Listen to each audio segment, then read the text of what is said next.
Alright, you've been asking for it, so here it is, a step-by-step guide on how to run Grand Summoner Endless with Ancient Dragons. If you find this guide to be informative, make sure to like the video, and if there's anything you'd like to let me know, or even anything you'd like to ask, make sure to leave a comment. Now, you might be thinking, why would I want to run with dragons rather than gazers? Well, the dragons are much better than the gazers for a few reasons. For starters, they have much larger health pools, which means that despite not being physical immune, they can take much larger hits and survive. They only have one possible move, which means they'll either use it, attack, or defend. Compared to the Gazer, who can also waste turns using Mind Blast, it means they'll spend more turns doing actual damage. Their only damaging move has high penetration, which means we don't actually need to summon very scary skeletons to destroy enemy defenses. Their only damaging move cannot be immune, so we're never going to hit a brick wall. Balor gateways aside, since those can't be stunned, so the dragons miss them a lot. Lastly, their only damaging move is both fire and dragon, which means that, unlike gazers, we can reliably boost that damage with alignments. And just as a heads up, throughout this video, I'll be setting up 6 endless runs. I'll be showing you at least one of the runs being set up, and we'll either fast forward or outright skip the others, since you don't need to see the same thing multiple times, so don't be confused if you see different runs throughout the video. That being said, let's get started.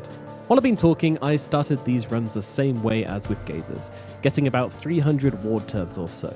This ought to keep us covered for the whole setup phase. You can feel free to further increase the ward turn count during your setups if you feel like you're going to go further into Endless though. I like to set up ward turns with Gilgamesh with Steward Golem. Since Gilgamesh is naturally tanky, has Steadfast, can equip the Fallen Sky leggings for no ward fall off, and unlike Beowulf, it can't make the Steward Golem attack. The augments of the Celestial Axe aren't particularly important since you're not really in any danger on the first floor of an Endless run. After getting as many ward turns as you'd like, the next step is to swap to Grand Summoner, or GS Ariga if you have it, and Benefactor. Then just summon 5 dragons. That's it. It's so much simpler than gazers.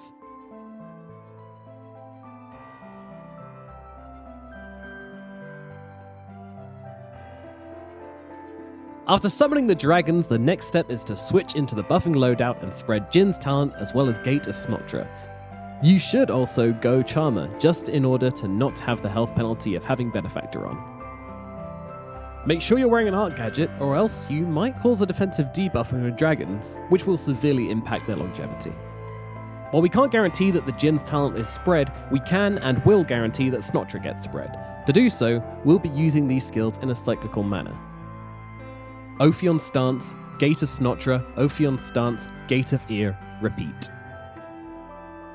Turning off Ophion stance prevents Ear from spreading, and using Ear replaces Snotra, allowing us to attempt spreading it again. Gate of Ear could really have been any other gate, its sole purpose is to replace Snotra. Once we're done giving Snotra to all the dragons, make sure that you leave Snotra on yourself as well. This will destroy your physical defenses, but between losing physical or magical defenses, losing physical is preferred. This is because the enemies we'll spend most of the time trading blows with are Balor gateways, who can only use magic damage and have very low damage output, so we can survive this if we keep our resistance intact. Furthermore, Snotra will increase our ability to heal with Life Pact, so having it on does benefit us somewhat.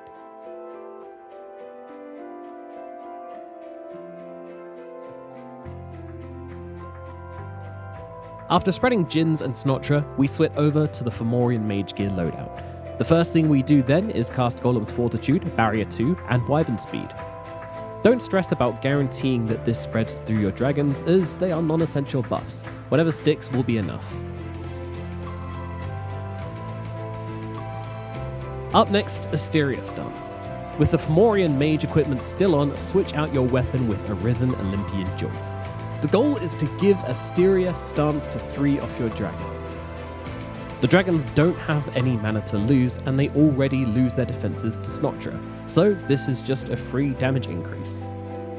The reason we only give it to 3 of the dragons is that the spread is random, and if the same dragon is targeted twice, its stance will be turned off. This means the more dragons have the stance, the harder it is to give it a new one without taking it away from another one. If you want to give it to all 5 dragons, suit yourself, but be prepared to lose the entirety of your sanity.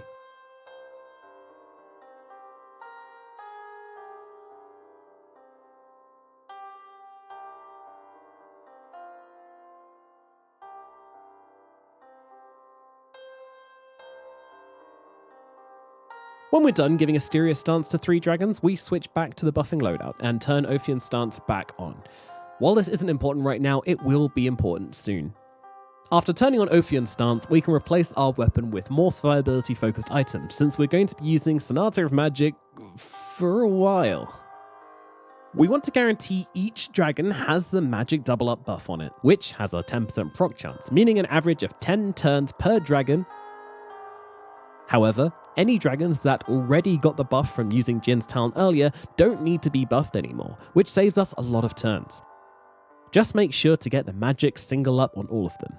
It is a 100% proc chance buff, so you only need to cast it once on each dragon.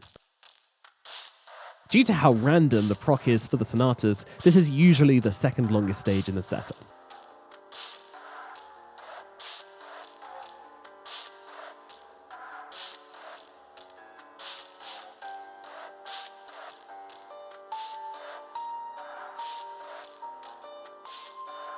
When all the dragons have been properly sung to, we move on to the last step, the alignments.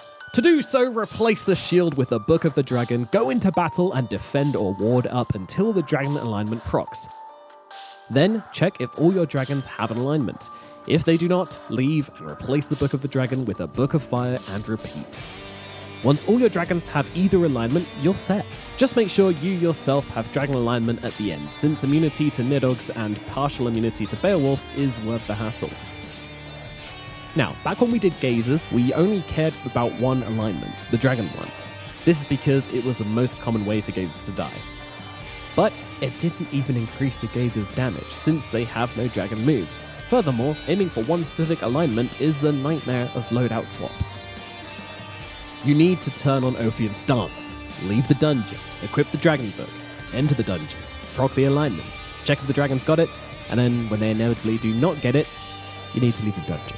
Equip the Ophion banner, enter the dungeon, turn off the Ophion stance, leave the dungeon, equip a different book, enter the dungeon, proc the different alignment, leave the dungeon, equip Ophion banner, turn on Ophion stance, leave the dungeon, equip the dragon book, and only then do you get a second attempt at spreading the alignment. It's awful, terrible, 0 out of 10. Do not recommend. So, how are dragons different? Dragons are bulky enough to take hits, so this alignment is for damage purposes, not for defensive purposes. And since their only damaging move is a fire/dragon omnimancy, either fire or dragon alignment work just fine. This means that the only loadout swap you need to do between attempts is to switch out the dragon book for the fire book or vice versa. This makes the loadout swapping part at least 4 times faster and a lot less of a hassle. That being said, the dragon alignment is still preferable, since the dragons themselves are weak to dragon damage, so giving them that immunity is quite nice.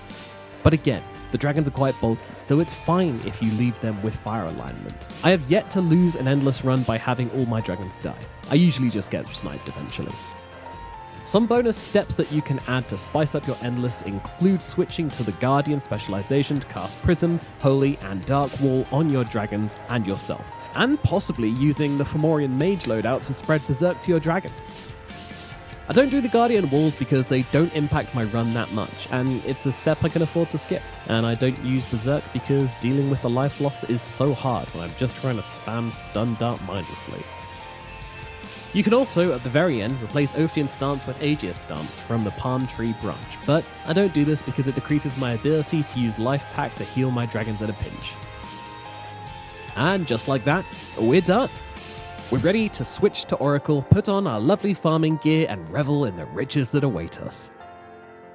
If you want to know more about healing your summons with Life Pact, make sure to check out the Arisen Great Gazer Endless tutorial, since that segment is entirely the same. Let me know what you think about the guide in the comments and if you'd like to see how these runs went in another video. Have a wonderful day and good luck with your Endless, fellow summoners.